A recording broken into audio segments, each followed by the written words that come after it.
All right, guys. So chapter 4 today, looking at fitness assessments for older adult clients. We are going to break down sort of the two key sections. We always put a big emphasis on this idea of like the difference between objective and subjective. It's one of those things that kind of drives me a little crazy. But we are going to kind of break down the two different divisions of assessment information. We kind of talked about this in PFT 106. I know we've definitely talked about this in every other program design class that we've had. But it's just one of those things that like makes good test questions, like which of the following pieces of information is considered subjective, which of the following pieces of information is considered objective. And it's like one of those things that doesn't necessarily help you a ton in your actual like training jobs, but it is like really relevant to passing your test. So we'll break that down first. Once we're through that, we'll be on to all the good stuff about like how to actually perform the assessments and what they're for and why they're valuable and stuff. So our ideas today, our objectives today, to identify any contraindications to training with our clients. So like obviously one of the reasons we do fitness assessments is because we're trying to figure out our clients' contraindications. That is a big fancy way of saying we're trying to identify any of our no-nos with our clients, right? Like it's just like the kind of stuff that you shouldn't do, right?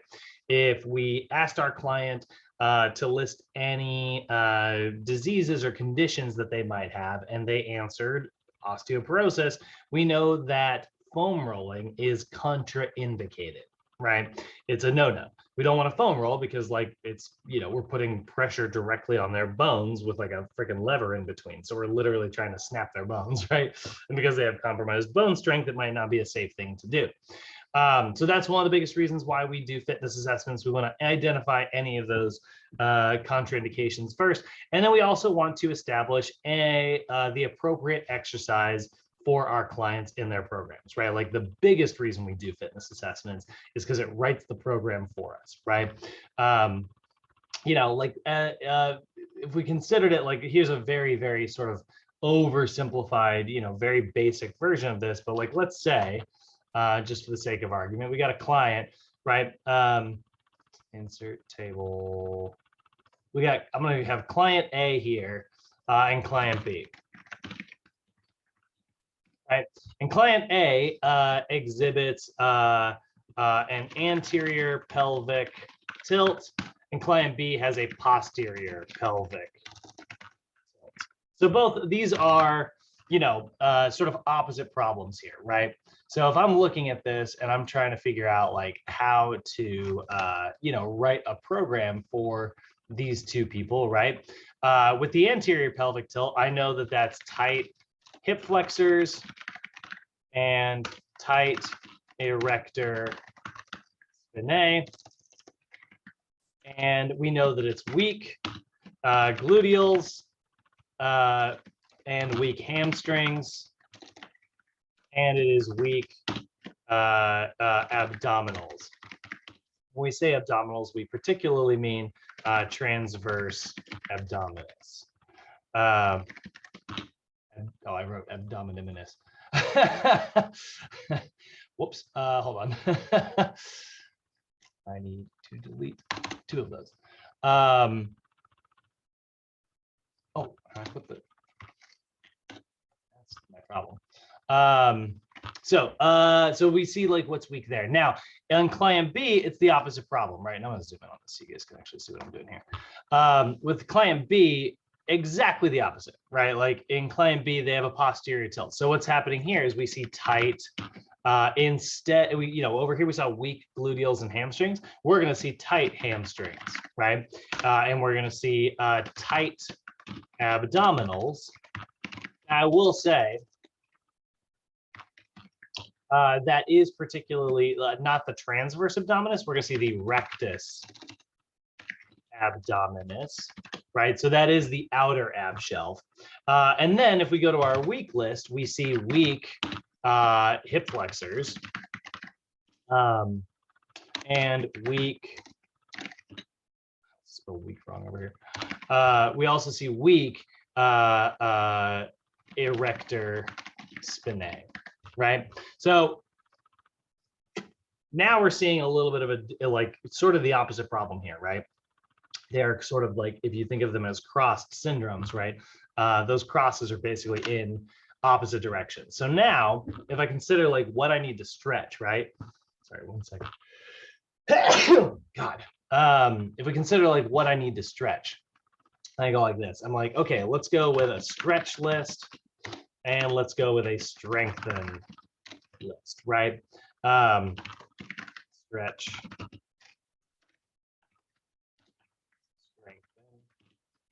So now the stretch list is going to be all those tight muscles, right? Hip flexors, erector, spinae. So then over here, we do the exact opposite, right? We're going to stretch the hamstrings and abdominals. Right? Over here on the strengthen list, we're going to strengthen the glutes, hamstrings, and abdominal stabilizers. And on the strengthen list over here, we're going to strengthen the hip flexors and erector spinae. Right now, I'm being a little reductive here. This is definitely not the official list that's in your textbook. I'm picking the ones that make it very easy for me to highlight what I'm doing here. But now we can see, like, if I write a program here for each of these clients, it's going to look something kind of like this, right? Let's put it on a table here. We'll have our warm up.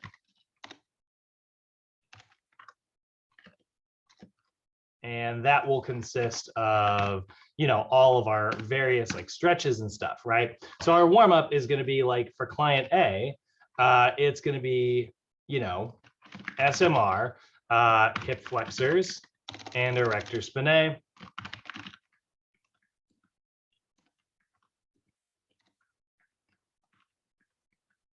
And then it'll be, you know, static kneeling hip flexor stretch, right? So we're going to dive in and really break that down as to what particular stretch we want to do. So we're going to go with the static kneeling hip flexor stretch.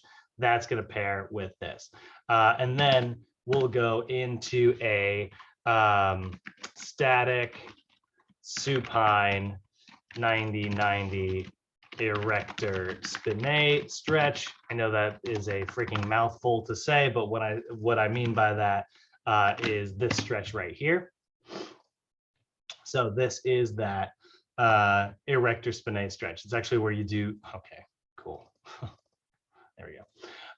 It's this one right here, right? That's actually the static seated. The static supine is this one. Which is a little bit less popular, but this is the one that we would actually go for here. Or that one. I mean, honestly, both of them are good. So we'll do the seated one because it is actually the one that's in your book. So static seated 90-90 erector spinae stretch. And actually, because it's not supine, we can just say static seated erector spinae stretch.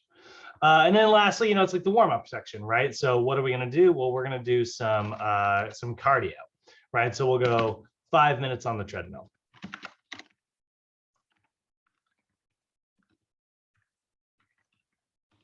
At about like 50 to 60% heart rate max.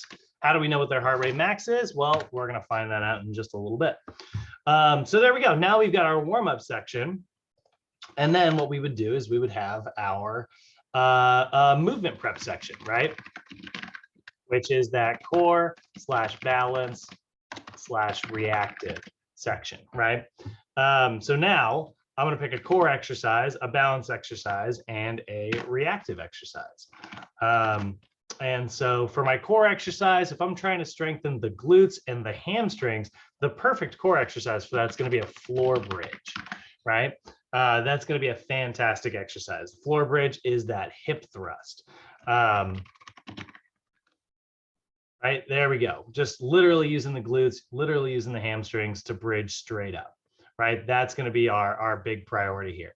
Or if I wanted to get like another really good sort of core exercise here, I could also do maybe like a plank with alternating leg raise, Okay, so plank with alternating leg raise would be a really good one because it's going to strengthen my transverse abdominis, but it's also focusing on a little bit of hip extension. Right now, we're using our glutes to drive the hips up, right? So it's like we're getting a combination of both of the things we need to work on, right? Transverse abdominis plus hip extension. Now we're getting a little hamstring. We're getting a lot of glute activation there. Perfect for my client with the anterior pelvic tilt. So we go back over here. Let's get a balance exercise in there, and we'll leave the reactive out today because it is like a senior client. So we'll just say that like we're going to remove that. So we'll pick 3 exercises. Lastly, for the balance, let's go with something like a single leg balance with reach posterior. Right, so we'll do just that posterior version of the single leg balance with reach. Right, so we're just going to do the back part where they're, instead of doing full multiplanar, instead of going like she's going here, she's going front, side, and then she's going to go back.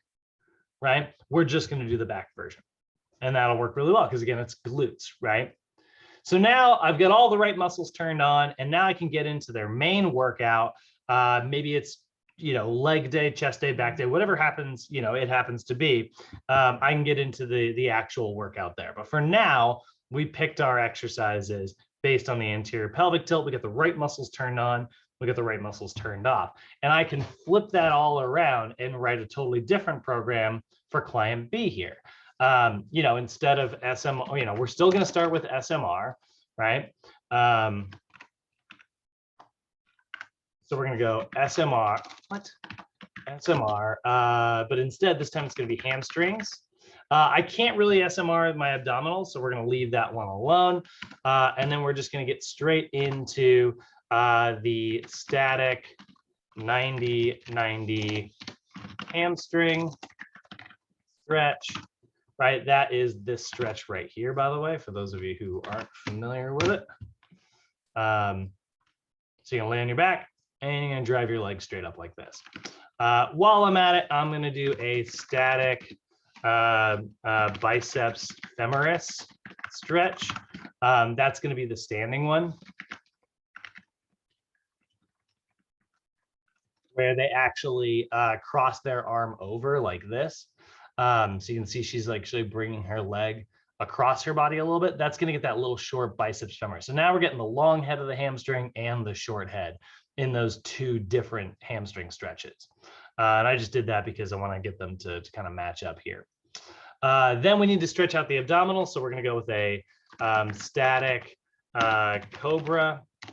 Actually, we'll go with a static Sphinx stretch, just because it's a gentler version of the Cobra.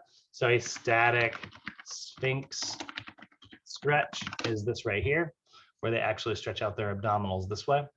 That's Sphinx pose. It's really similar to Cobra. Like Cobra is the full arms, hands on the ground. This is basically that, just with a bent elbow. So similar stretch, and it stretches out the abs, right? You can really see just that's full spinal extension, which this person needs more of. And then treadmill, 5 minutes, 50 to 60% heart rate max, right? Now our movement prep section, we want to leave the hamstrings alone, right? So we want to strengthen the hip flexors. So I might go with something that's a little bit more hip flexor based while I'm doing my abdominals and balance stuff, right? So for here, we are still going to go with a plank, but we're not going to do necessarily the leg raises. We're just going to go with the plank because that's going to be really good for the right part of my abdominals. Then we definitely need a little bit of Erector Spinae work. So we're going to go with the prone Cobra is going to be a really big one. The prone Cobra is the one we did in class the other day. You guys will recognize this one where, we bring everything up. I actually don't like when you bring your head up, so I'm going to pick a different demo, but that version right there is really good. Right. So there's our floor prone Cobra. I could have gone Superman. That would also be a really good one. And then for our balance exercise, we're going to go let's go with a single leg lift and chop. And then we'll put special emphasis on hip elevator. Right, so we'll put a little bit of special emphasis there, but if we go single leg lift and chop, that's also one we did the other night. But you can see here, she's kind of letting this demo here, she's letting her leg be a little bit lazy, right? She's letting her leg kind of stay a little low here. I would want that to be really, really high. I'd probably go with a demo like this, where you can see he's really getting a little bit of that hip flexion. And now, like, while he's definitely sitting into this hip too, I would straighten that out in my client. He's also, this is actually not a great demo. I mean, he's got the body position I like. It's just not, he's kind of being a little lazy in a couple ways. What I don't like about his, oh, I see, he's going through a full range of motion. We could do this too. That's a really hard version of this actually. But I thought he was doing the static version. That's much better actually, now that I look at it. But he was like kind of like this, and his demo, I'd be like, I want those shoulders down, and I would also want him to not sit too much into one hip if he were doing the static version. But still, that's the version of this we would do, right? You can see with the leg all the way up there in hip flexion. So that's kind of an example of like what these workouts are going to look like. So this is going to transfer really easily into my actual OPT template, right? If I open my blank OPT template here, and this is usually what we use to actually write our programs for our clients, now I can plug all those exercises that I picked earlier, right? I can copy this here and I can paste it right down there. And then now I can punch in my numbers, one set of everything. You know, I don't actually have to put treadmill for 5 minutes over here. That's actually, that 5 minutes would just move right over here. But we'll come to that at the end here. I'm going to leave that alone for now. So I know that was a very long intro to talk about like why we do fitness assessments, but if I hadn't assessed these clients, if I hadn't done an assessment for client A and one for client B, and I hadn't discovered that one has an anterior tilt and the other one has a posterior tilt, I would have just written them a general program, which would probably still be good for both of them. But this is great for both of them. Does that make sense, guys? Any questions on that? Dion in particular, I know that like this is the first time you're seeing assessment stuff today. Thomas? I'm pretty clear. Okay. Cool. All right.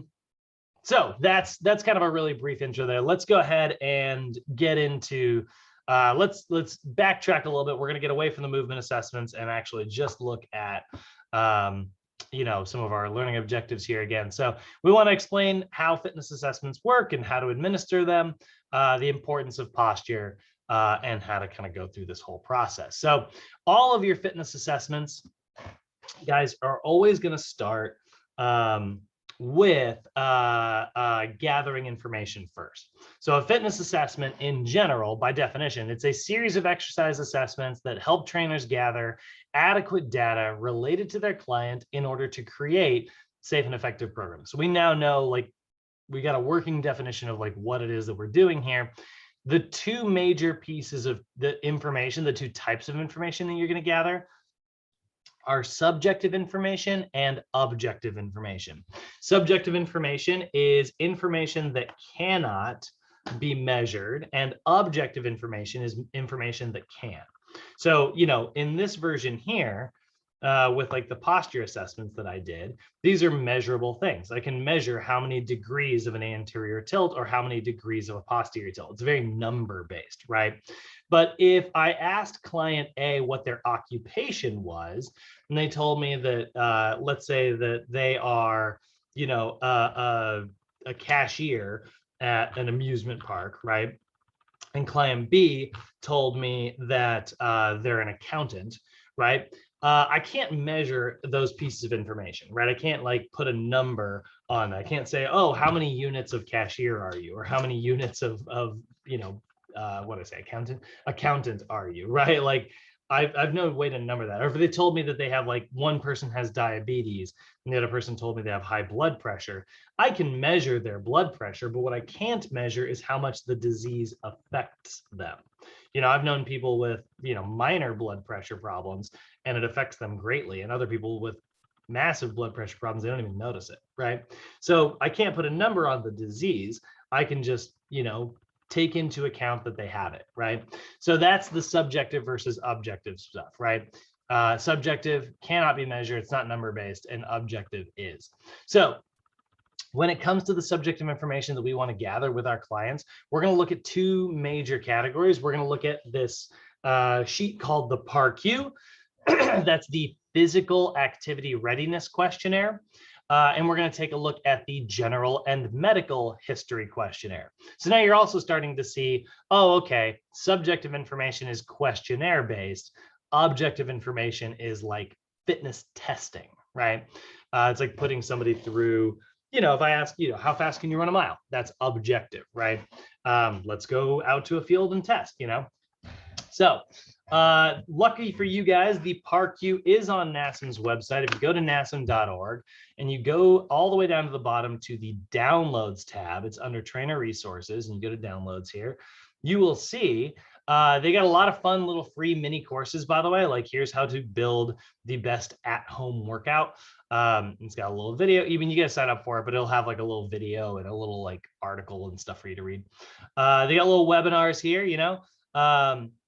Here's like a webinar on the basics of endurance and stuff. Here's a little webinar on the basics of power and strength and blah, blah, blah, blah, blah, blah. But over here, you get the assessments form, right? And this assessments form is really, really, really helpful for us. So if I click this first one right here, that's the PAR-Q, right? So this is the Physical Activity Readiness Questionnaire. It's 4 pages, and it is all questions. It's a safety questionnaire. It's all questions related to your client's cardiorespiratory system, right? How do I get you to go away? That's so big. No, I'll just download it and it'll be easier. Desktop. And we'll open that. Okay, that was incredibly unhelpful. There we go. So I'm just trying to get everything to fit on my friggin' screen here. So we take a look over here at the PAR-Q, and you can see it's all questions related to the cardiorespiratory system, right? Some general health questions here in the beginning. Has your doctor ever said that you have a heart condition or high blood pressure? Yes or no, right? Do you feel pain in your chest during your daily activities of living? Yes or no? Scrolling down a little bit. Do you currently have a bone, joint, or soft tissue, muscle, ligament, tendon problem that could be made worse by becoming more physically active? Yes or no? So it's a lot of yes or no questions, which is great because then if they say yes to anything, right? We can see this little red section down here. If they said no to everything on the list, it's like, you know, if I was like, Dion, do you got a heart problem? You're like, no. I was like, do you have a lung problem? You're like, no. And it's like, you on any medication for heart or lung problems? You're like, no. It's like, do you ever get dizzy? And they're like, you're like, no. If you say no to everything, great. Let's head to the gym. You know what I mean? Like, we are good to go. So this safety questionnaire determines whether or not it's safe for you to engage in activity. If you say no to everything, we're good to go. If you say yes to anything, though, you want to make sure that you get a physician's clearance before you engage in physical activity. So if they said yes, we can actually continue down to pages 2 and 3 and get much more specific about it, right? Do you have arthritis, osteoporosis, back problems? Do you currently have any cancers, cardiovascular conditions, coronary artery disease, blah, blah, blah, blah, blah. All the way down through a much more sort of detailed version of all of this. And then we are going to move down here to the bottom. If you want to still continue working with this client, if your client says, I have clearance from my doctor, if they say that, and it's like, all right, I need you to get doctor's clearance before we start engaging. And then they say, well, my doctor told me I need to get more physically active. They told me to seek out a trainer. They say something like that, right? Now what they can do is they can go down here and they can sign saying like, I understand that this questionnaire is, you know, what has determined, like, I am saying that I want to engage in physical activity. So they are taking responsibility. This is important for 2 reasons. Number one, it's important that you ask these questions to make sure that you don't hurt anybody. That's probably the most important thing. And number 2, let's say they still have like a freak accident where they do all of a sudden have like a heart attack or something. This is going to keep you legally safe from any repercussions of working with your client. It's not as good as like a full-on, it's not the same as like, a full-on waiver or anything like that. And we do have waivers that they also have to sign as well. But it is something that like is proving that like they are taking, the gym is an inherently somewhat risky place. This is a medical document that is meant to act as a shield to protect you and prove that you took as many steps as possible to keep them safe, right? Let's say, and I've never actually known any trainer to actually go through this personally. I've never known anybody to personally have to deal with this, but let's say somebody has a heart attack and, their family decides to sue you. You can go up in front of a judge and the judge is going to look at you and they're going to say, all right, what's the charges? And it's like, well, they're saying that I caused them to have a heart attack, right? And they're going to look at the first thing they're going to look at to see is if you're still certified. They're going to look to see, it's like, oh, are you an expert in the field? And you're going to be like, yes, I'm an expert in the field. And they're going to be like, prove it. How do you prove it? You show them your certification. Piece of cake, right? So they're like, oh, okay, well, clearly you went to school for this. Clearly you studied. You know what you're talking about, right? Step two, they're going to look at is they're going to say, all right, did you do everything in your power to keep them safe? And you're going to go, yes, I did. And you're going to go, they're going to go prove it. And you're going to show them the PAR Q, and it's going to say, I asked them these questions. They didn't say, I had no reason to believe that they should have had a heart attack. And all of a sudden, the judge is going to go, great, you guys are out of here. And that's it. Right? You did everything in your power to keep them safe. It'll probably be a little bit more complicated than that. I'm sure that I'm being overly simple here, but that's the reason we do the PAR Q. And it is a very important thing that you want to do with every single client that you have.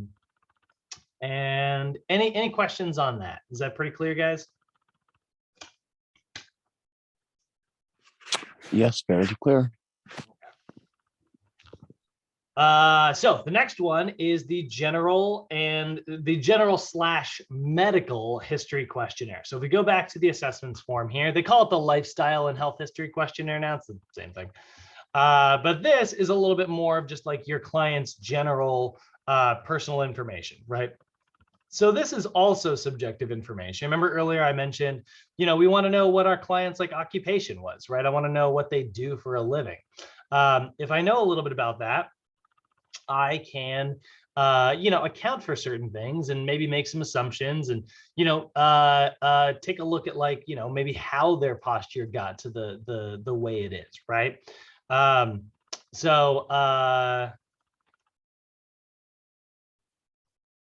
Looking at this, right?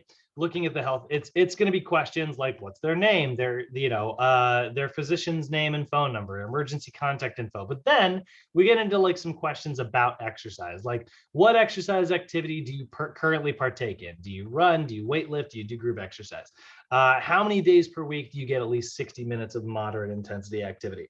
On a scale of 0 to 10, how important are the following goals to you? Weight loss, muscle gain, sports performance, health improvement, right? We look at their diet, right? Are you currently on any kind of diet? For what reasons? How would you rate your salt intake? How would you rate your sugar intake? How would you rate your fat intake? How many alcoholic drinks do you consume? And then we got some information about lifestyle, right? Do you feel like you get enough sleep on a scale of 1 to 10? How do you rate your stress? What techniques do you use to manage your stress? Do you smoke tobacco or do you vape? What's your occupation? Does your occupation require extended periods of sitting? Does it require repetitive movements? Do you wear a shoe with a heel? Now, those questions don't seem like they're that important, right? I know a lot of trainers like to skip past this stuff. But the general medical and history questionnaire allows you to gather information about your client's past medical history, because if we continue moving down, we're going to see like medical information. Do you have any musculoskeletal injuries, any surgeries, any injuries that I should know about, chronic health conditions or medications, right? We do know that medications have an effect on our blood pressure, right? We know they have an effect on our heart rate. And so if we ask questions about this, we're going to be able to know, it's like, oh, okay, so if they're on a medication that's artificially lowering their heart rate, I don't want to run into a scenario where I've got my client on a treadmill and I'm like, man, you're killing it. Your heart rate's not going up at all. Meanwhile, they're over there like, and I'm just hitting that plus sign, like we want to make sure we gather that information ahead of time. So the general medical history questionnaire is really, really valuable for us to gather that information about our client. And it's going to give us a little bit of information about their past experience with exercise, right? Information about their past medical history, information about their medications, and we go back to that questionnaire, information about any of their hobbies. Like, do you partake in any recreational activities? Do you have any additional hobbies? Those are going to be really good pieces of information so that I know what my client likes and what they dislike. Now I can base some other things about my workout around that. If they're like, yeah, I like to golf. Okay, great. Now when I'm writing their program, does golf have anything to do with these overactive, underactive muscles? No, not at all. But we have certain exercises that would be really good for a golfer, right? We got things like wood chops, right? Which would be a transverse abdominal movement that's really good for strengthening their core. So maybe now I throw wood chops into my workout routine and it's something that they can get excited about.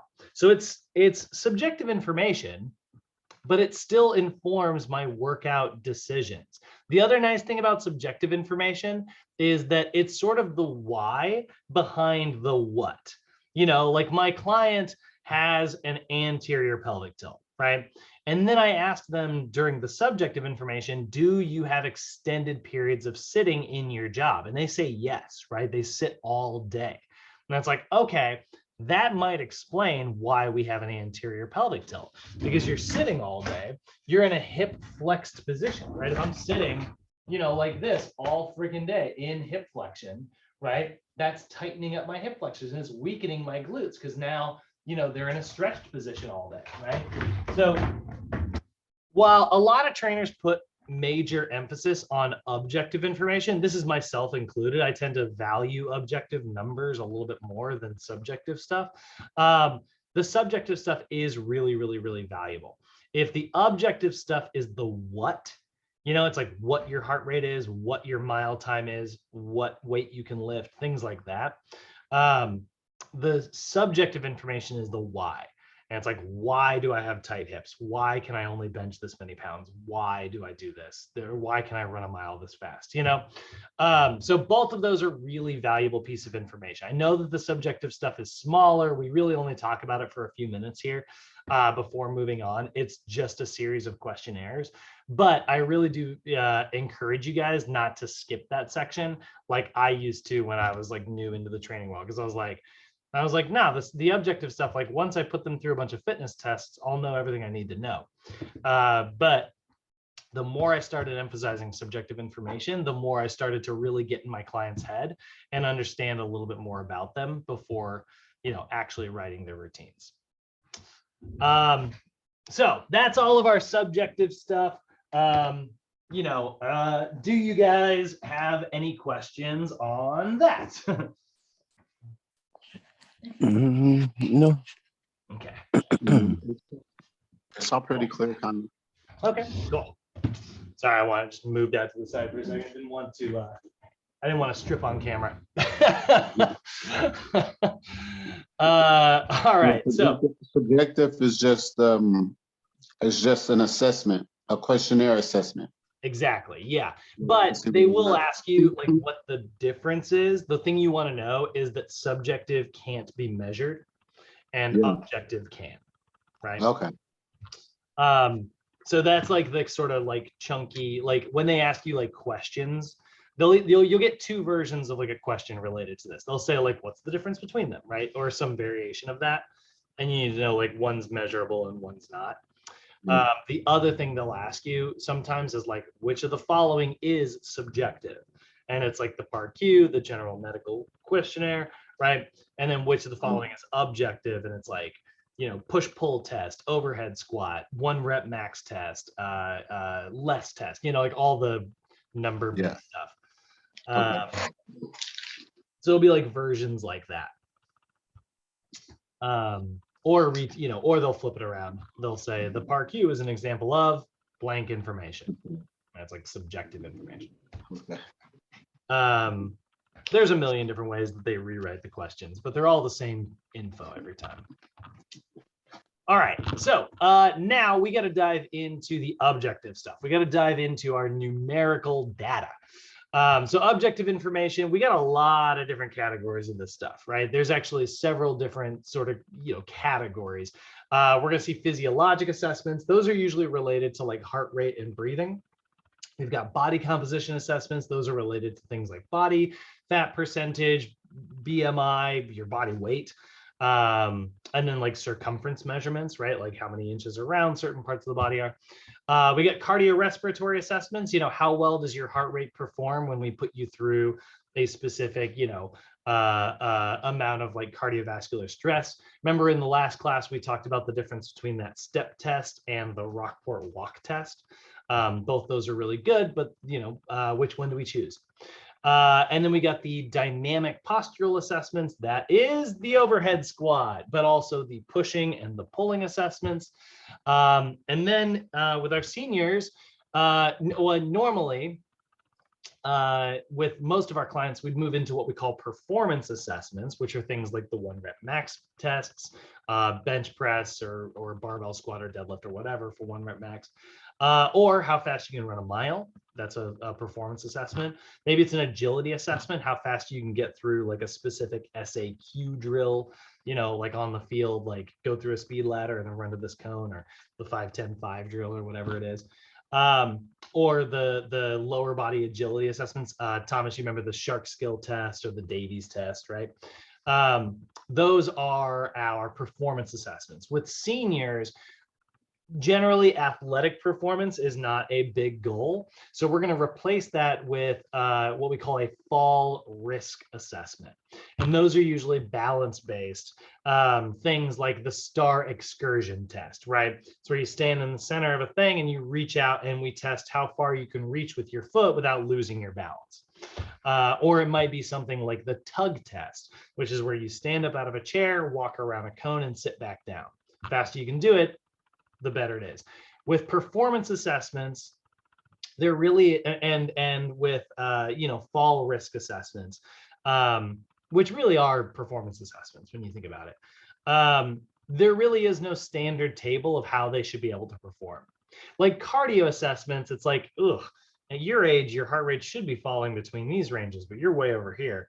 That's not so great, right? Like we have standardized tables that we're kind of comparing the numbers to, and it's like, ideally your numbers should be somewhere around here, right? And we're going to highlight that and show it to our clients. So it's like, these are things we can focus on.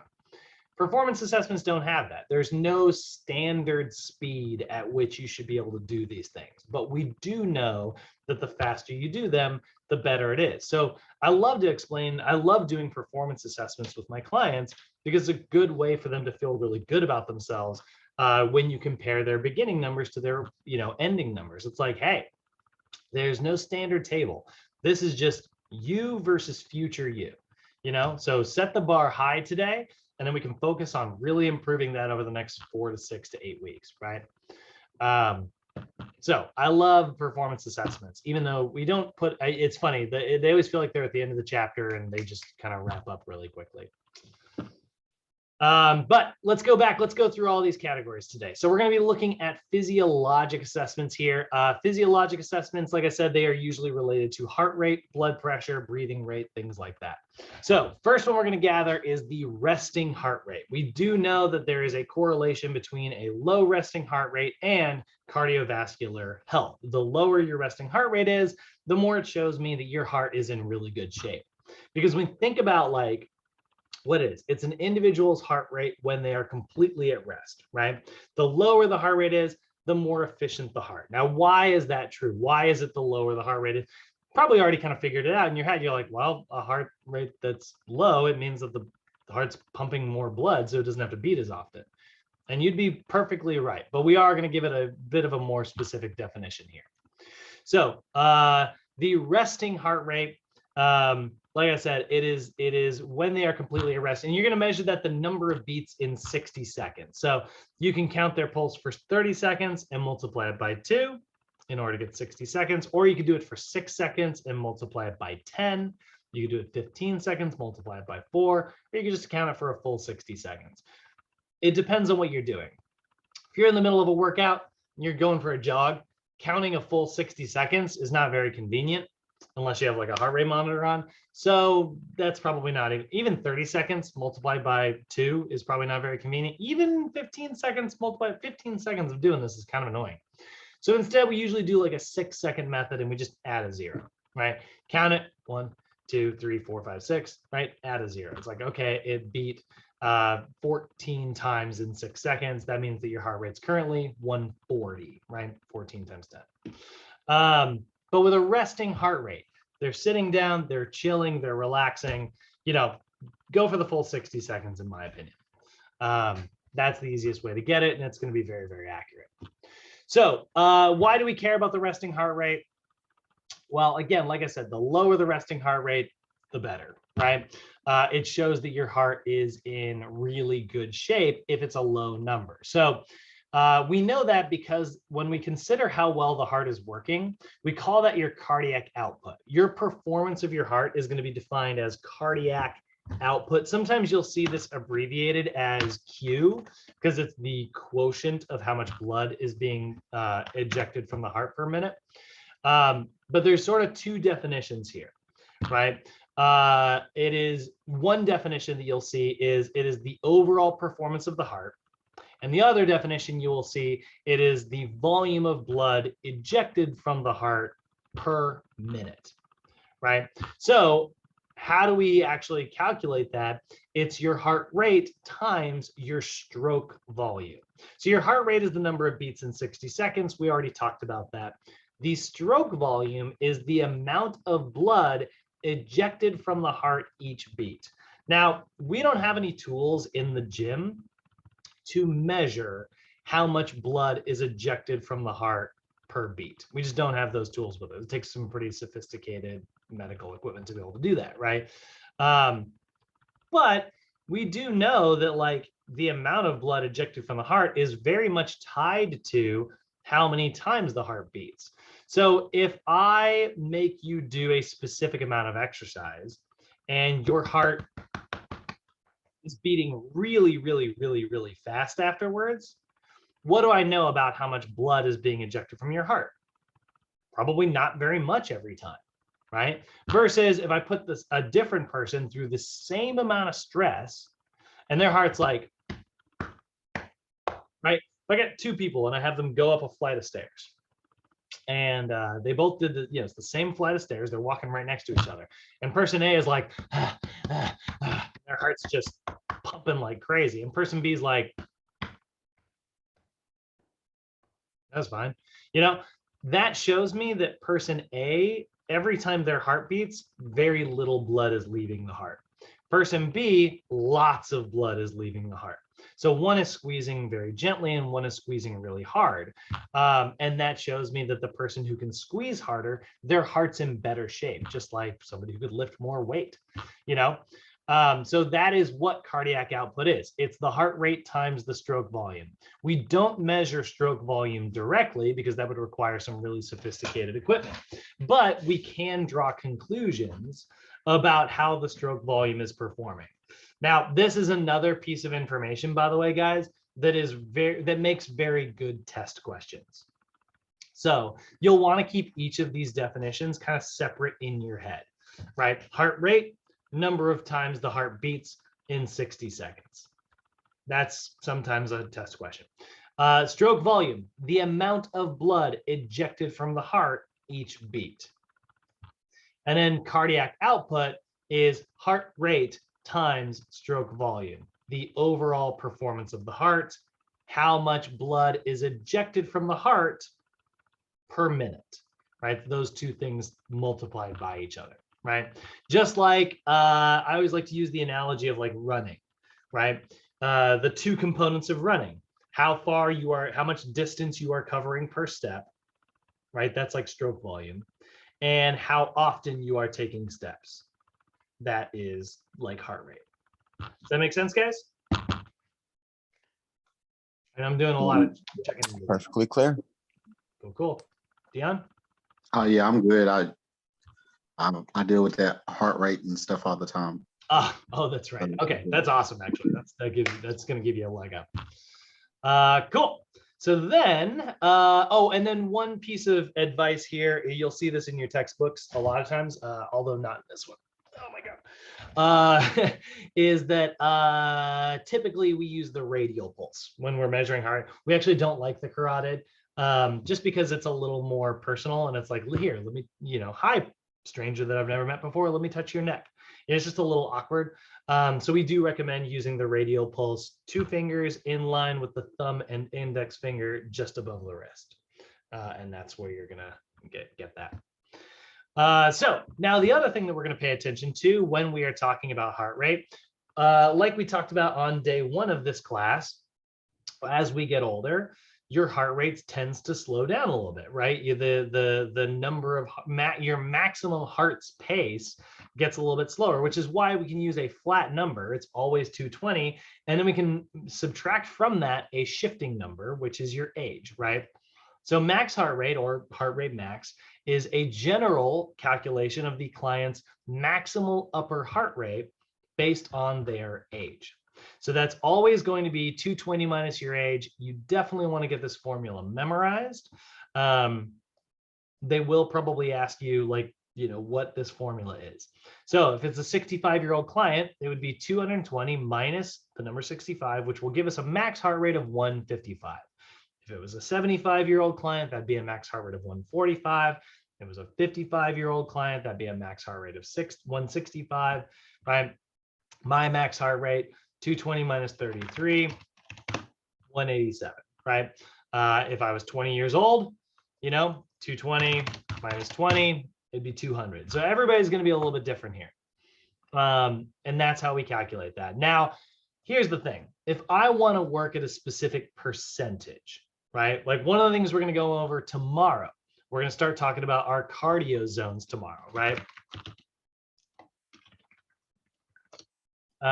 When you look at your cardio zones, they are percentages of your max heart rate, right? So for instance, there's zone 1, which is anywhere from 65 to 75%. There's zone 2, which is anywhere from 76 to 85%. And then there's zone 3, which is 86 to 95%. So now if I wanted to like break this down for my client, we go back to client A here. And let's just say we did their assessments. And one of the things that we also gathered, aside from just the overhead squat, we did their max heart rate, right? So we have like heart rate max. And let's say like client A. Oh, actually, I should be putting this over here. So they have an anterior pelvic tilt. Their age, let's say, is 65. Over here, posterior pelvic tilt, we'll say their age is 70, right? Well, now their heart rate max is 220 minus 65. That's going to be 155. Over here, it was 70, so that's going to be heart rate max is going to be 150. Okay, so now if I go to my cardio information, right, and let's say I want them both to be in zone 1. We'll determine how we choose zone 1 later. We're going to look at this. I'm going to go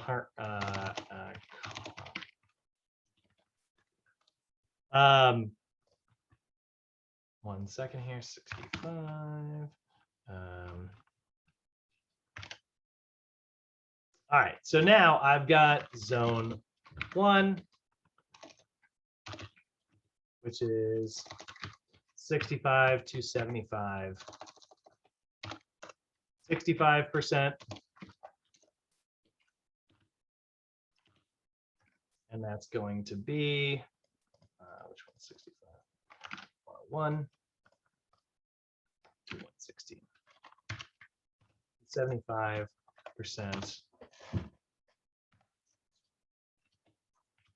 116. Whereas person B over here,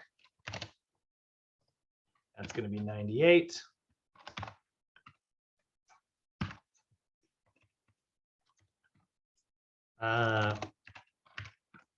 To 113.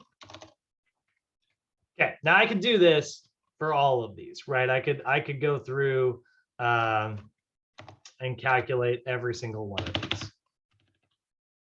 65 to 75, like, every one of their zones here. I'm not going to do that just because it's going to take forever. But there's a very simple example here, right? I could use that to calculate out these zones. And so if I had like client A and I told them like, hey, I want you to be, I want you to go warm up between, we saw down here, right? We wanted to warm up at 50 to 60% heart rate max. Well, now I've got their numbers, right? I would say 50% is about 78 and 60% is 93. So I'd say, all right, get on the treadmill. Don't let your heart rate go any higher than 93, but get it above 78. And there we go. Now I've used my heart rate zones. Now that's not bad, right? But as I'm describing this, you might be thinking, well, this isn't very specific to them. It's based on their age, so it's somewhat specific to them, right? But there's a problem with using this heart rate formula. We call this the straight percentage formula, by the way. And it's just 220 minus their age times the intensity. So 220 minus their age, it gives us 155 times 65%, right? That, it's not bad, or times 75% times 85%, but it makes the assumption that every 65-year-old client across the planet is in the same cardiorespiratory health. Right? It makes the assumption that everybody who's 65 years old has the same strength heart. But we just said a moment ago that cardiorespiratory health is based on this cardiac output. So if you have a client who has a lot of stroke volume, they're going to have a lower resting heart rate, meaning that they have a higher cardiac output, which means that two people who are both 65 years old who have different resting heart rates should get different workouts. And that's where we use a much more complex formula called the heart rate reserve method. This is also known as the Karvonen formula. So the heart rate reserve is an individual's target heart rate based on the difference between their max heart rate, that's the 220 minus their age, and their resting heart rate, which is what their heart rate is when they are completely at rest.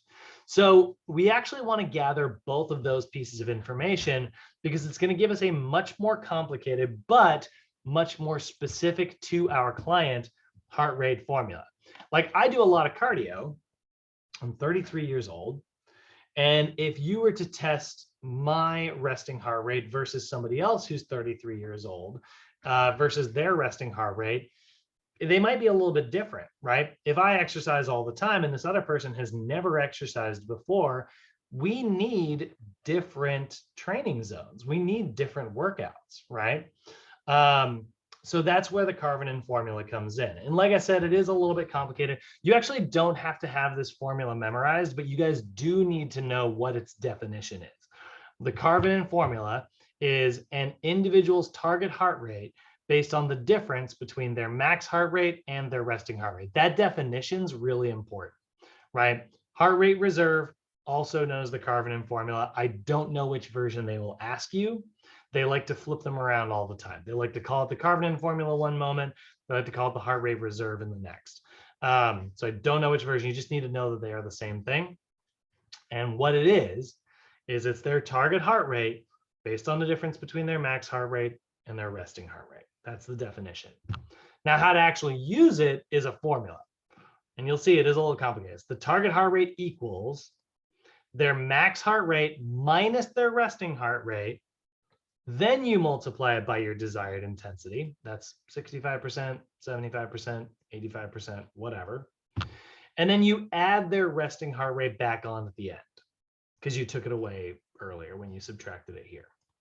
So for our 65-year-old client, let's say their resting heart rate is 70 beats per minute. So now it's 155 because that's their max heart rate, 220 minus 65. Minus 70, that's what their resting heart rate is. Now we are going to choose 65% intensity here. So we multiply that whole thing by 65%, which is 155 minus 70 times 0.65. So that's going to be 55.25. And then we need to add that resting heart rate back onto the end. We need to add that 70 to it. And that gives us a new target heart rate of the low range of 125. So we go back to our example from earlier. This was not very specific to my client. It assumed that they had a high resting heart rate because it assumed that they were an average cardiorespiratory client. So 65% used to be 101. Now it's 125 because they're in really good shape. So we can push them a little bit harder, right? Does that make sense? So heart rate max is 155. Yes. Cool. So if their heart rate rest is 70 beats per minute, their new zone 1 is 125. Let's do that again for 75%, right? So 155 minus 70, hit enter, times 0.75 for 75%, plus 70 is 130, and we'll round it up to 134. Right? Let's take our client with the posterior pelvic tilt over here who's 70 years old, and let's say that makes their heart rate max 150, and let's say their resting heart rate is in not such a good spot. Right, so let's say their resting heart rate is 70. Well, we'll put it at 80 beats per minute. So we do the same formula for them, right?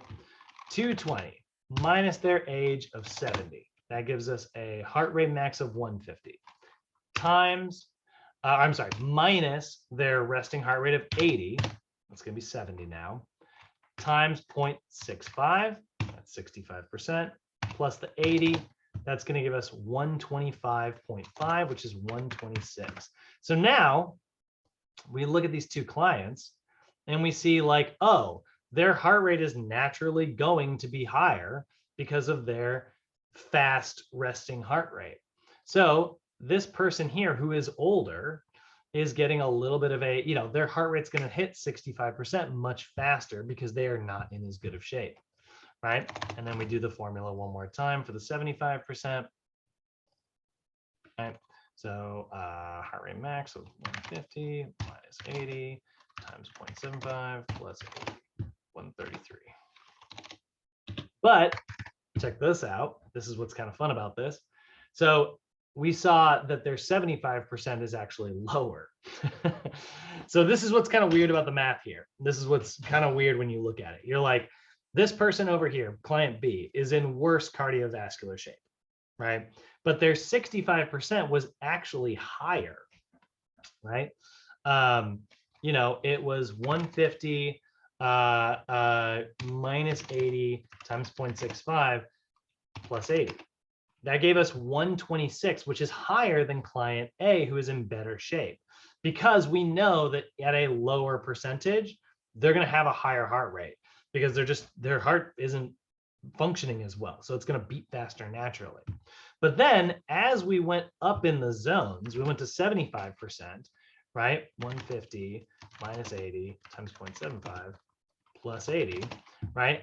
That gave us 133, which now is lower at the higher heart rate. So what that's showing us is like, yes, their heart rate will naturally be higher because like their heart is beating faster because their heart's not in as good a shape. But we will push them gentler and gentler and gentler the higher up the target heart rate zones we go. If we were to make this 80%, let's say 85% for both of these clients, right? We would see 155 minus 70 times 0.85, 85% plus 70. This person would get 142.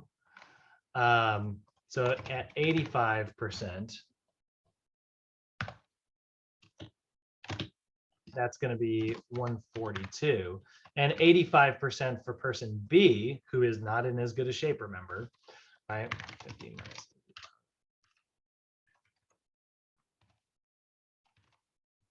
they're going to get 140.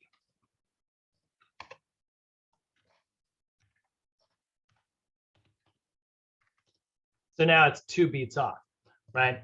So the reason we use the Karpinen formula is because it shifts and fluctuates with our client specifically. And that's why that formula is going to be much better. It's taking into account your age and your resting heart rate rather than just your age. So it's more accurate. The math stuff is kind of annoying on the Zoom calls, by the way. I know it's a little hard. We'll get a chance to actually see this on a whiteboard next mod. It'll be much easier to learn from there. Understood. Yeah. All right. Let's take a look at the blood pressure stuff. So blood pressure, you're going to use a sphygmomanometer. That's what the blood pressure cuff is called. It's just a fun word to have to say. But what blood pressure is the amount of pressure found within our blood vessels during the heart's contraction and relaxation. The systolic pressure is the amount of pressure in the vessels during the contraction of the heart. We call that systole. Diastolic pressure is the amount of pressure in the blood vessels during the heart's relaxation. We call that diastole. So normal blood pressure should be 120 systolic over 80 diastolic. If it is as high as 140 over 90, we call that hypertension, aka high blood pressure. And anything even higher than that is even, it obviously gets more dangerous as we go. If your client has that chronic high blood pressure, that means that they're going to have problems with like areas of high pressure in the body versus areas of low pressure in the body, which means it's possible for them to get nauseous, get dizzy, and pass out if their brain doesn't get sufficient oxygen delivery because maybe the blood is pooling in their legs because those blood vessels are wide open and there's all this pressure down there. And then all the blood vessels in the heart are, shut because they're not opening the way they're supposed to, and blood's having trouble traveling against gravity, for instance. So we definitely want to make sure that we measure that with our senior clients to make sure they don't have any problems while we start working out. If they start doing crunches, right, all of a sudden their blood is supposed to be able to move, but it just doesn't because of pressure problems, they're going to faint. So we want to make sure that doesn't happen. So those are our physiologic assessments. Next category we've got are our body composition assessments. There's a lot of these. One of them is obviously going to be body weight, right? So if we go back to our example client here, right, and we look at their weight, let's say this person's 185 pounds. We go over here, we say their weight is 190 pounds, right? So there we go. Now we've got a little bit of objective information about their body weight. We could also calculate out their BMI. That's their body mass. Is that down here? It's not actually. Body mass index would also be body composition assessments.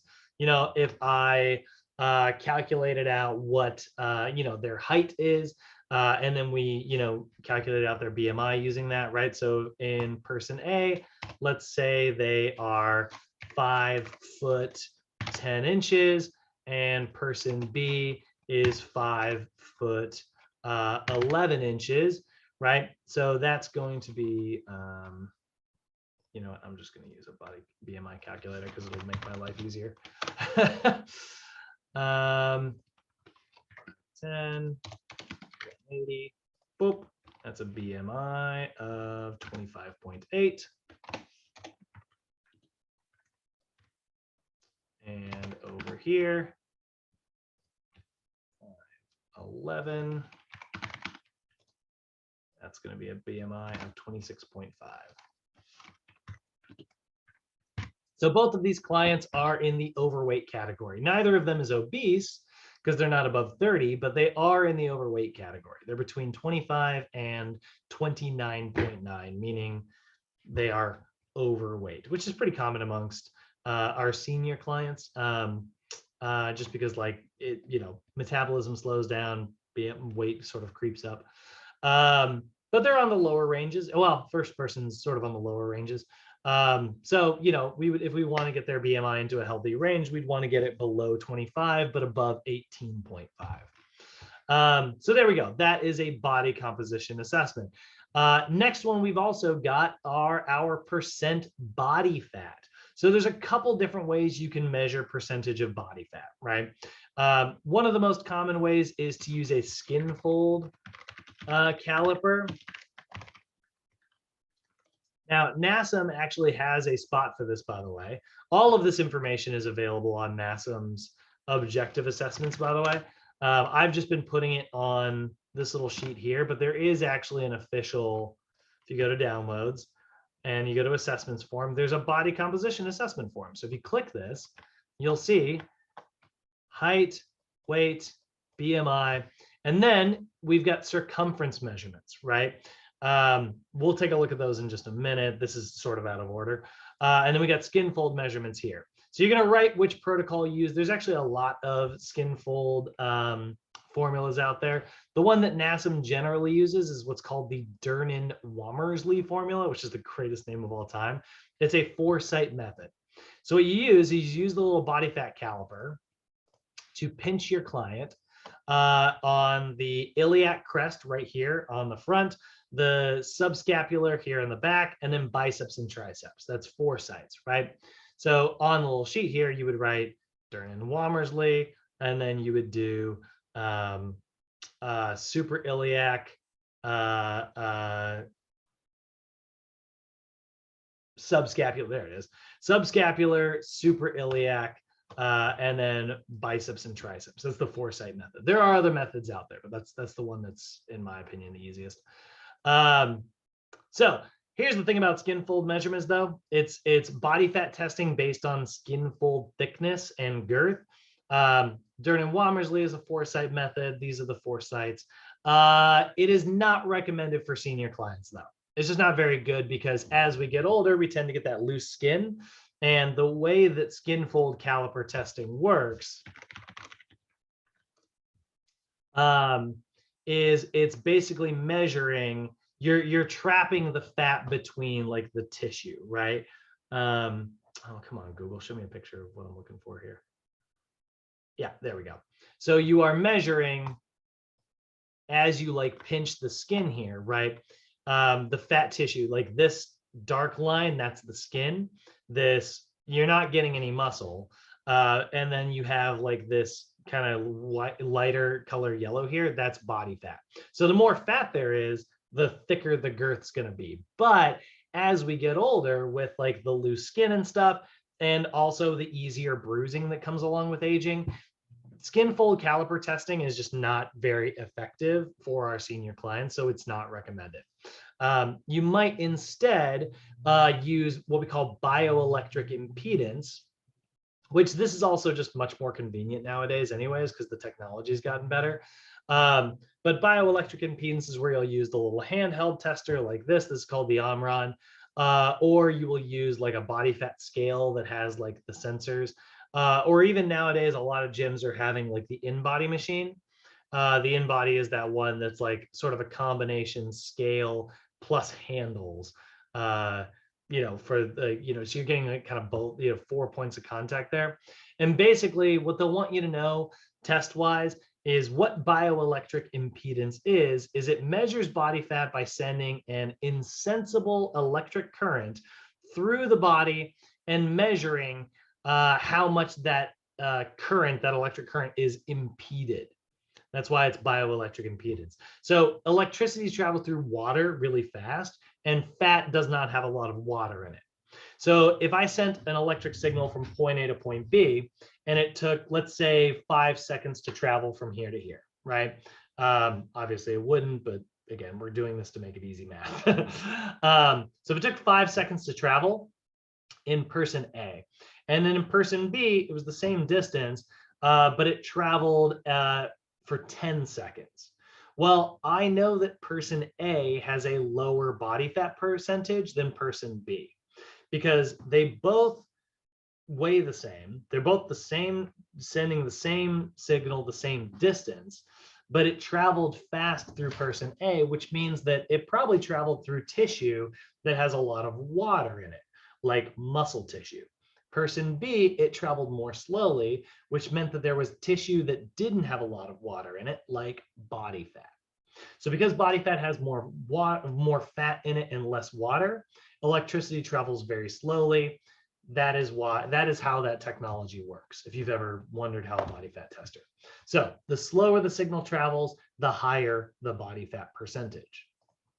And then there's the last method, which is really accurate, but honestly not very convenient and not used in most gyms, which is called hydrostatic weighing. And hydrostatic weighing is where you actually, we know exactly how much fat weighs underwater. So if you were to weigh yourself on land, and then you were to completely submerge yourself and weigh yourself underwater using like something like this, or using like a lie down version like this, and we measure the difference between those two body weights. Let's say I weigh 200 pounds on land and I weigh 100 pounds underwater in version A. And then in version B, I still weigh 200 pounds on land, but I only weigh, let's say 50 pounds underwater, right? I'm 50% lighter. That's going to show that like I have a higher body fat percentage because fat floats. My teacher, when I was in school, guys, there's a fun little story. Not really a whole story, but my teacher in school had this comic on his desk.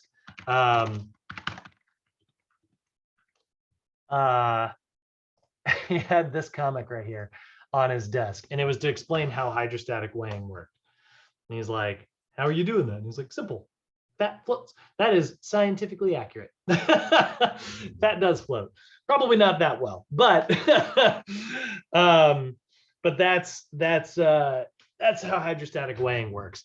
Not very convenient. You probably won't do it in most regular gyms, but it is. Oh, look at that. There's a mug. Oh my God. If I had known about this mug when I was in school, that teacher was awesome. I 100% would have gotten it for him. That's amazing.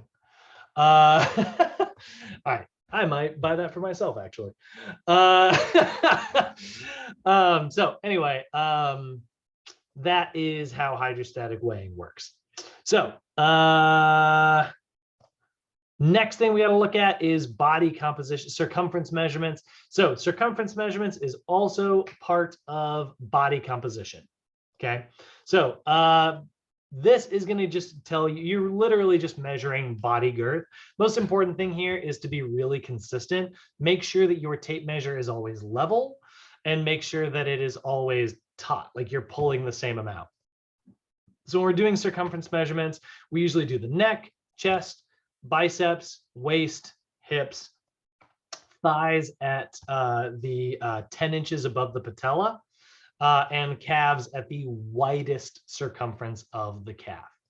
So that's where we do those sites, right? Neck, chest, waist, hips, thighs, calves, and arms.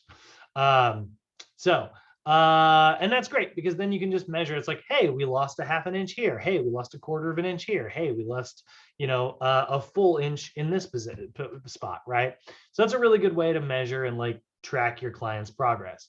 One of the other things that we're going to look at, although it's not as important always, but you guys remember how I said, we do know that like abdominal fat is more dangerous than just body fat in general.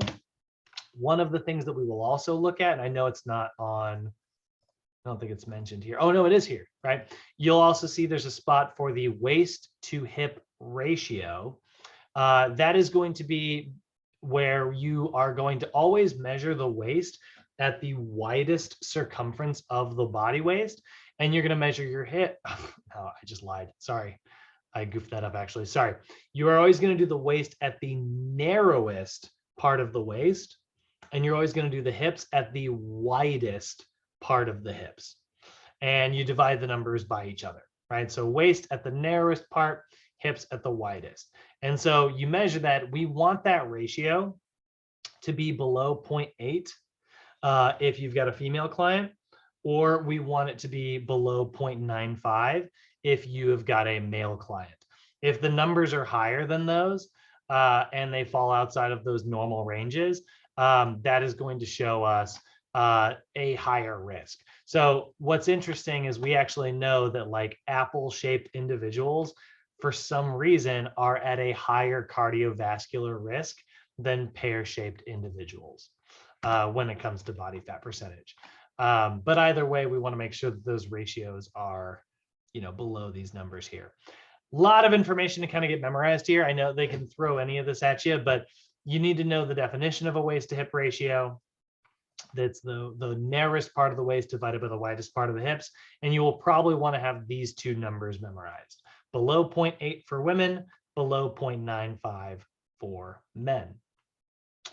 Not going to be, it's probably not going to be asked in this class, but that's just a general information that is important.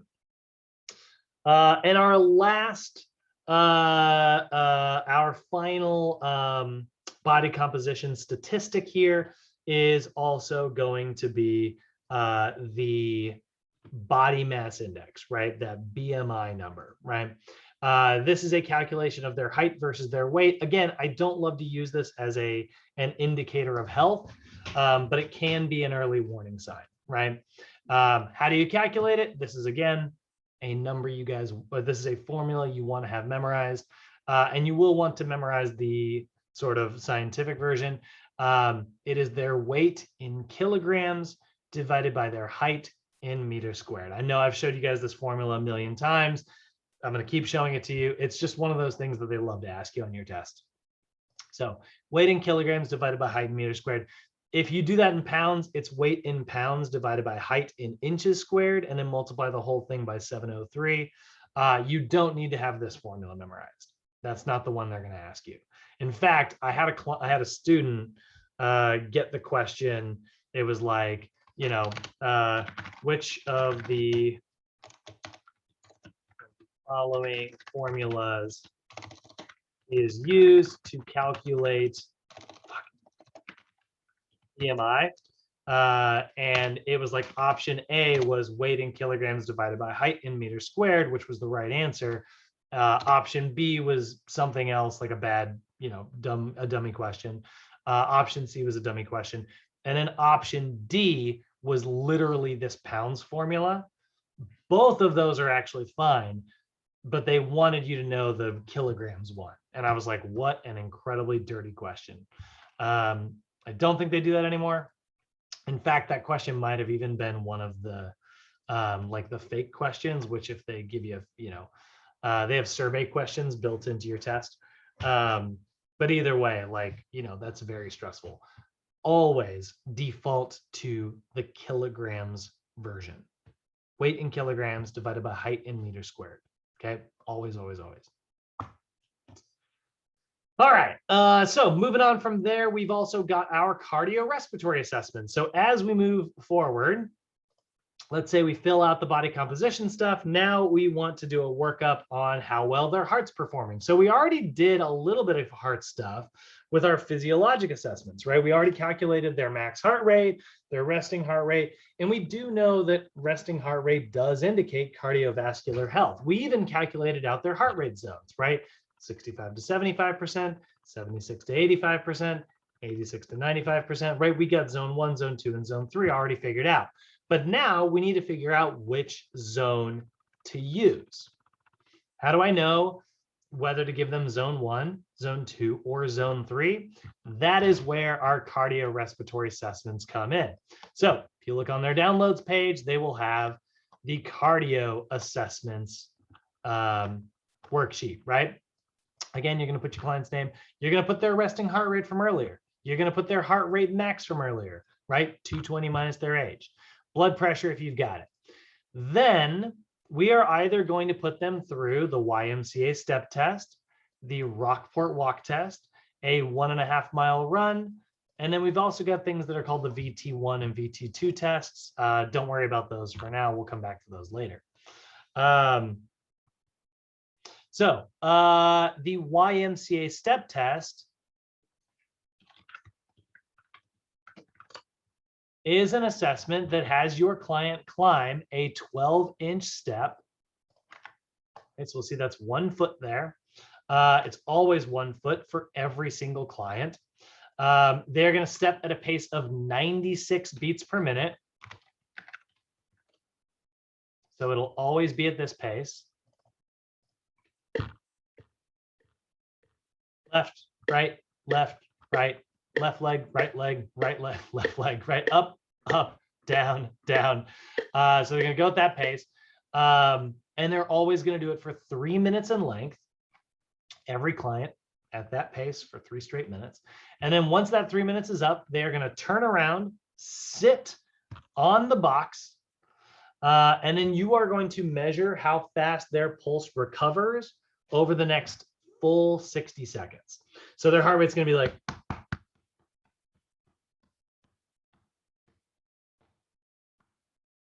and it's going to slow down over the course of 1 minute's time.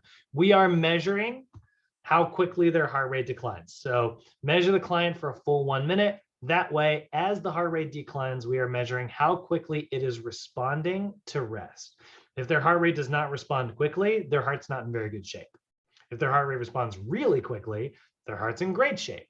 And that's why if you look at the Ymca step test, you'll see there are tables in your textbook that you are going to look at their age. Remember, our client's 65 years old, right?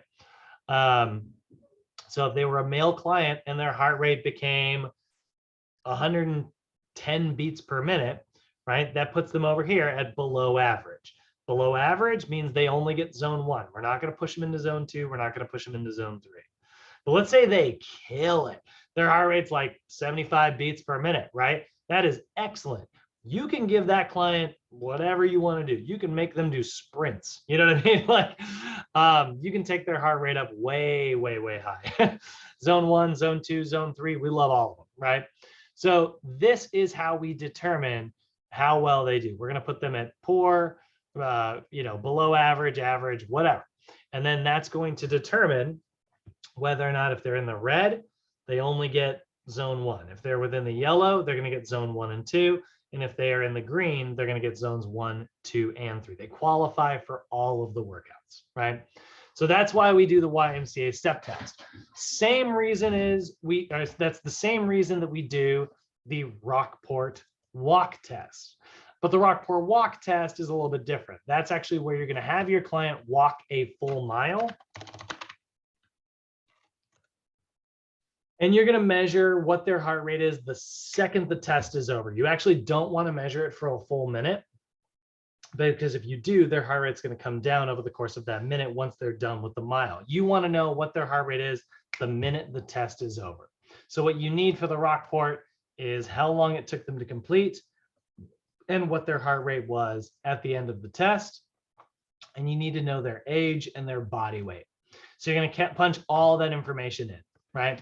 Let's say they were 70 years old, their weight was 190 pounds, their heart rate at the end of the test was, let's say, 140, and it took them 18 minutes and 12 seconds to complete. If we hit calculate here, I did a little too badly here.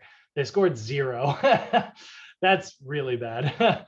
That's about as poor as it gets. Let's say their heart rate was 130.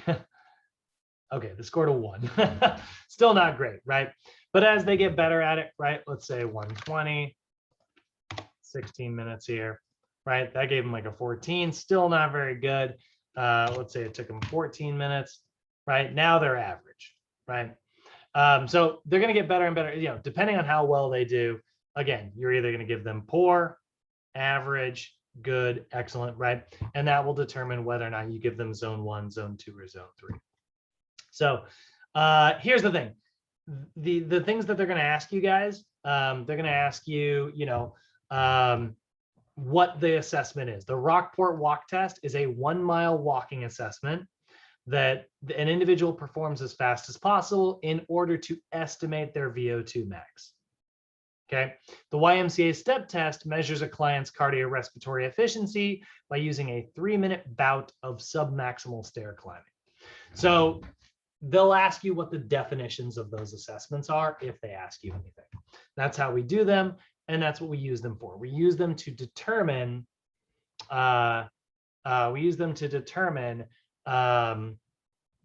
How efficient their heart is. Does that make sense, guys? Any questions on that? No, all good. All right. Love it. Perfectly clear. Love it. Thanks. All right, let's take a look at this posture stuff. So we talked a lot about the overhead squat.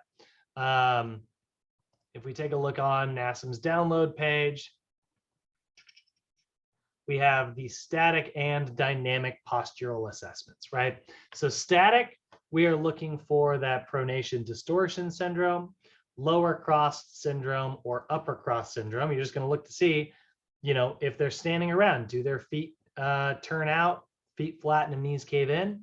Yes or no? Do they have an anterior pelvic tilt? Yes or no? Do they have shoulder rounding and a forward head posture? Yes or no? Let's say they say no to everything, and now you need to make it a little bit harder and put them through like the overhead squat. Well, the overhead squat is that was a static posture assessment, which observed their static status. But then we're going to look at the dynamic status, right? We're going to ask ourselves a series of questions, right?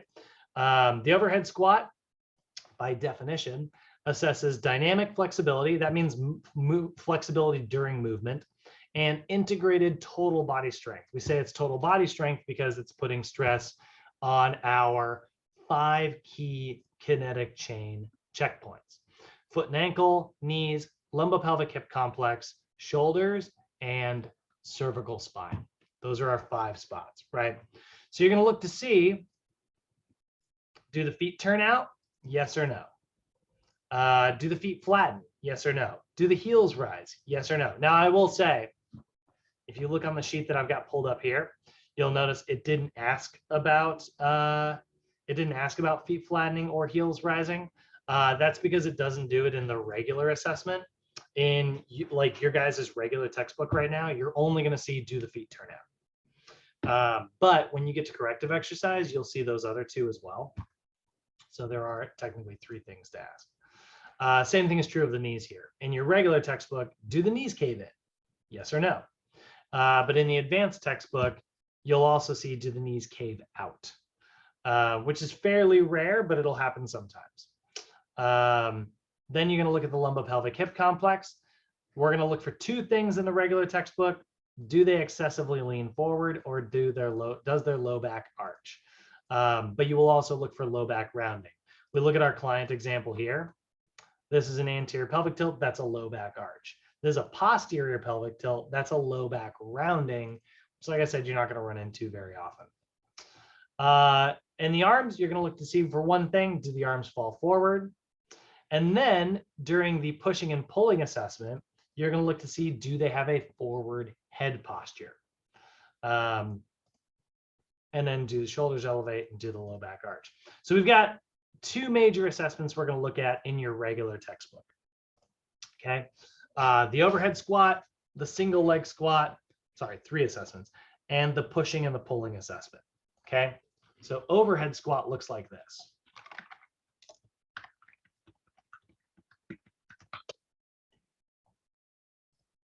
Ideally, in a perfect world, what we're going to see is alignment of the knees and feet and hips, right? The knee should be coming, it looks like it's the big toe here, should be the 2nd and 3rd toe actually. So it's a little bit caved in actually. I mean, it's not, it's just where they do the line, it's a little caved in. And then we're going to see perfect alignment from ankle to knee is perfectly parallel with a line from hip to shoulder, and then a perfect line from shoulder to wrist. This is all parallel. These lines will never cross. That's a perfect squat. And then we see this is perfectly lined up in the back there as well, versus our dysfunctional versions here. If you look at the lateral version for dysfunction, we see excessive low back arching, excessive low back rounding, or an excessive forward lean, right? See how the lines are crossing each other here. Or arms falling forward rather than being able to keep up. So those are all movement compensations that all mean different things. And we'll talk about what those mean next mod when we look at our major compensations. We'll also see from the front side, the big ones, feet turn out, knees cave in. Okay, so those are sort of our most common postural distortions that we're looking for. We're also going to see the same thing We're going to look for more movement compensations during the single leg squat assessment.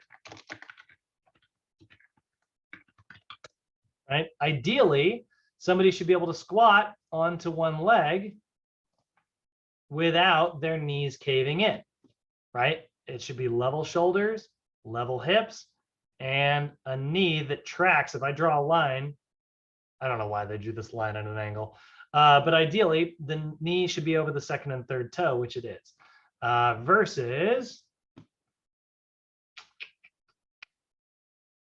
this version here, where their knee is collapsing inward, right? Now the knee is landing like way on the inside of the foot there. That's not what we're going for. So during the squat assessment, you're going to ask yourself, do the knees cave in?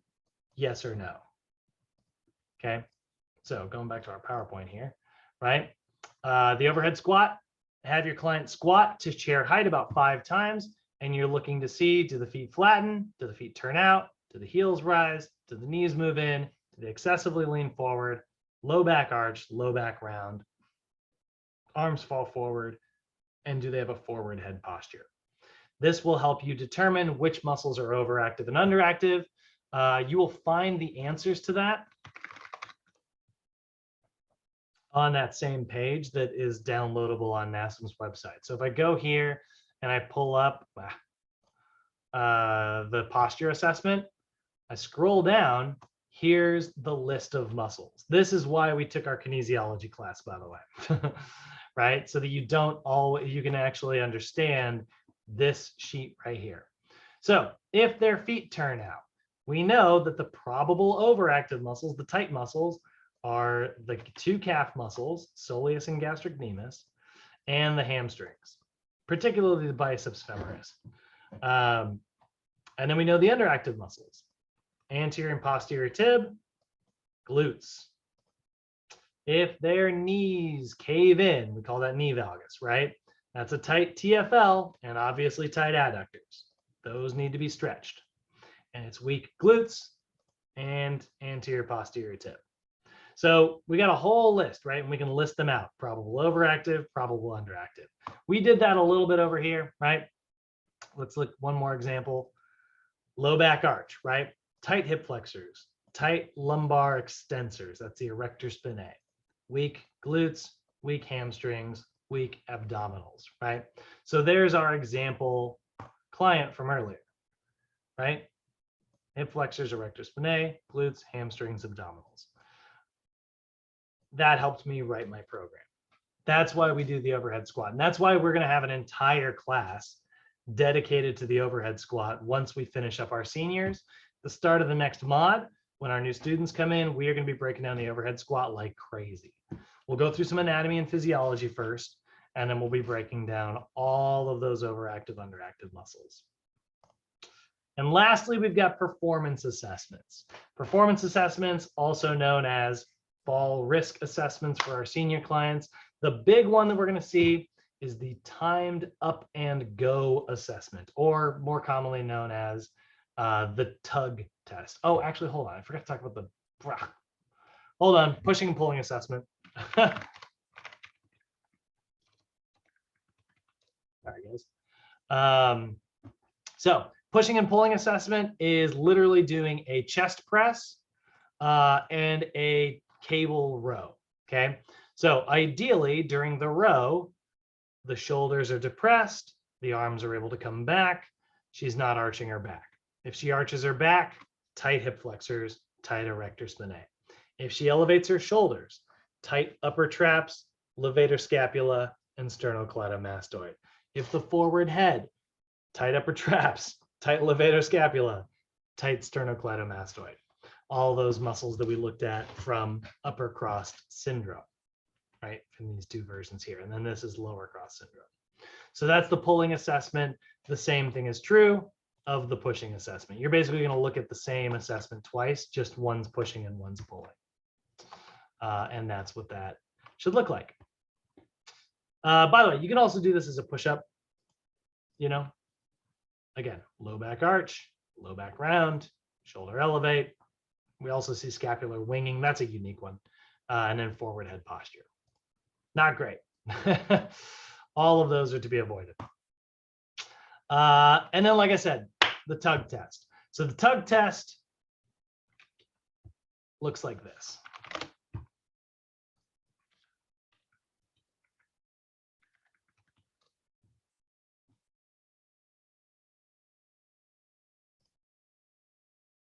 Or Tug tests functional mobility. The timed up and go, or Tug, tests functional mobility. To perform the test, you need a chair and a stopwatch, or a wristwatch with a second hand. Have your patient start by sitting on the chair, feet flat on the floor, one foot slightly in front of the other, and hands on the armrests of the chair. Put a line on the floor 10 feet or 3 meters away. Ask your patient to stand up from the chair and walk at her normal pace to the line on the floor when you say go. When she reaches the line, she should turn around, walk back to the chair, and sit down. Be sure to start timing on the signal go, and even if your patient has not started to move, and stop timing at the moment she sits back down in the chair. While she's walking, stand between the chair and the line in case the patient loses her balance and you need to assist. Observe and note the patient's posture, width of the base of support, step height, stride length, arm swing, and path. When the test is complete, record the time. Also record whether the patient used an assistive device, and if so, what type. A community-dwelling older adult who takes more than 12 seconds to complete the tug is at increased risk of falling. That's their protocol. You actually don't have to compare this to a specific time. The 12-second thing is not a rule you guys need to know. But basically, we are using this as a performance assessment. It's them versus future them. So they get up out of the chair, they walk 3 meters, they come back, and they sit down. I like to use a cone, personally, just because that's what we have a lot of. And we're just using this to compare, them versus future them. It's like, hey, this used to take you 15 seconds. Now you're down to 12. You're getting more agile, right? That's great. So that's it is a fall risk assessment, but we don't use it necessarily against like normative data. We don't actually use this against specific times. It's just them versus future them. So that is the assessments chapter. You guys will want to definitely read chapter 4 of your senior manual. I recommend pairing that up with a little bit of glancing at chapter 6 in your regular textbook. But our assessments, question? Dion, you got a question? No, go ahead. Oh, okay. But subjective information, that's all the immeasurable stuff, PARQ, health history, questionnaire, stuff like that. Objective assessments, we got a lot of them, right? We got heart rate, blood pressure, step test or Rockport walk test. With seniors, by the way, I prefer Rockport walk test. Yes, it takes way longer than the 3-minute step test, but it's way lower impact. Posture assessment, right? Kinetic chain checkpoints, foot and ankle, knees, lumbopelvic hip complex, shoulders, cervical spine. Those are the 5 areas we pay attention to. And then we got the Tug Test. That's our fall risk assessment. And that is, why we gather all that information. If we gather all that information about our clients, it makes it much easier for us to sort of, write programs for them. Any questions on that? No, I'm good. I just gotta go study so I can get refreshed with it. It's a lot, but we do revisit this information every mod. So it does, yeah, we come back to this, and we got an entire mod dedicated to it starting after this course is over. Thomas, you feeling good? Yeah, I'm straight. Cool. All right, guys, we're actually at 10:30 right now, but I do have one more chapter to get through really quick. It is literally 9 slides, and one is an outro slide, one is an intro slide, and one is the title. So it's like 6 slides. It's a very, very short chapter, but it's the exercise safety guidelines. I don't know why they put this in between all the program design stuff, and why they didn't just put it one day before, but it is what it is. So safety guidelines. 3 ways that your clients are going to sometimes struggle in the gym. So we're going to see a little bit about like, we need to know like as we get older, things that might become a safety risk for our senior clients. So first one is vision impairments. We know that our vision gets a little worse as we get older. So there's a couple different versions of this. One is visual acuity. So literally just blurriness. Blurriness is a problem as we get older, right?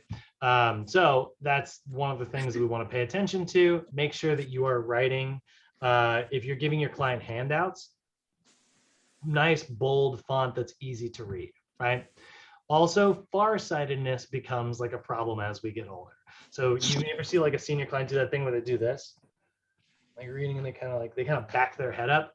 The reason they're doing that is because it's actually easier for them to see further away instead of up close. So be aware of that. Sometimes it's important to stand a little bit further away from your senior clients if they have farsightedness. So just ask them about that. Also changes in color perception. Sometimes contrast becomes an issue. You know, if I was to write, you know, if I were to like do this color font, it's not very easy for you guys to read, right? We want to do black on white. Or if I like, you know, highlighted this darn thing in like, you know, kind of a grayish color here, right? That dark color along like the dark text is very hard to read. So just make sure if you're giving your clients handouts or if there's like a sign for them to read, there's plenty of contrast between the two different colors. And then also they will sometimes need an increased adjustment time when it comes to you know, walking into like a dark room into a bright room. I actually have this problem myself. Like sometimes like I was working in gyms. I used to go into the group exercise room and it would be like dark in there. And I'd come out into the bright gym and I'd be like, oh my God, you know, that's like an adjustment time. Sometimes seniors need more of that. So don't just like walk your client from one section of the gym to the other and leave them behind. So just be aware of that transition time. So our recommendations: use large print, high contrast images. Don't stand in front of light sources either. Like if your client, I used to work at an LA Fitness that had like all the upper back like lat pull down machines staring out a window, and at certain times of day the sun would be coming in and I would like stand in front like in one position and my client like wouldn't be able to see me. So just make sure you're standing not in front of a light source, you know, and then allow for adjustment time. We will also sometimes see like hearing impairments as well. Older adults will sometimes have problems with certain frequencies. Higher frequencies in particular are harder to hear for senior clients. So speaking in a lower register, like using a little bit of a deeper voice, can actually be easier for your client to hear. And then there's also just conductive hearing loss as they get old. You know, if they've, you know, been around. I used to train, oh my God, I used to train a cop who like, you know, they had to do like shooting range, like practice and all this and that. And he was like a gun nut. He couldn't hear anything. Like, so sound waves would not be transmitted very effectively. Or sometimes you'll have like tinnitus, where people have like a ringing in their ear, and that will cause like a certain sensitivity to certain frequencies. So they may need like a hearing aid, like whatever it is, right? So if that's the case, don't shout at your client. A lot of times it's not about like the actual sounds. You don't need to be louder. That's not actually the problem here. You just need to speak to your client by facing them, because then they can also read your lips and that can make it a little bit easier. They can also see like your facial expressions, what you're doing with your hands. Face your clients. That's very, very helpful. And just speak slowly and clearly. You don't have to shout. And then sometimes like visual references are really helpful as well. Point, you know, show things, do a little like, you know, do a little like body weight demo. Things like that are just very helpful. And lastly, Thomas, you'll remember this when we talked about like youth clients. Similar to youths, the senior adults are terrible at regulating body temperature. So thermoregulation changes are a problem. So a reduction in sweat causes your senior clients to overheat, but poor circulation causes them to get excessively cold. So they're really bad about overheating. They're also really bad about underheating. So both of those are not so great. A lot of times your senior clients will dress in layers, which is great, but be careful. Do not let them wear baggy clothing. I don't know why. It seems like all senior clients love to wear those freaking windbreakers from back in the day. Those friggin' jackets that are just like so puffy and baggy, and they get caught on like all the workout equipment and stuff. And that's really a safety risk. So if they're wearing those big freaking puffy jackets and stuff, just be cautious and make sure that like they don't get it caught on any of the workout equipment. And then when it comes to their shoes, we do know that proper footwear is really important. We talked about this with our diabetic clients, right?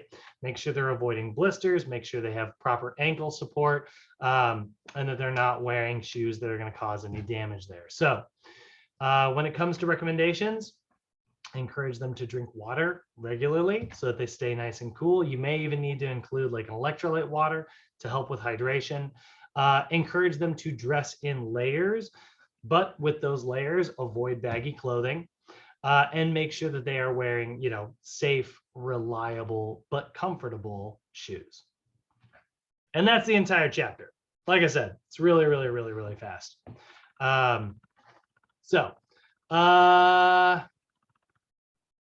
Any questions today, guys? I know last time I'll ask today. I know I was checking a lot on the assessments days, but questions, comments, concerns. Good. All righty. All right, fellas, let's go ahead and kill the recording here.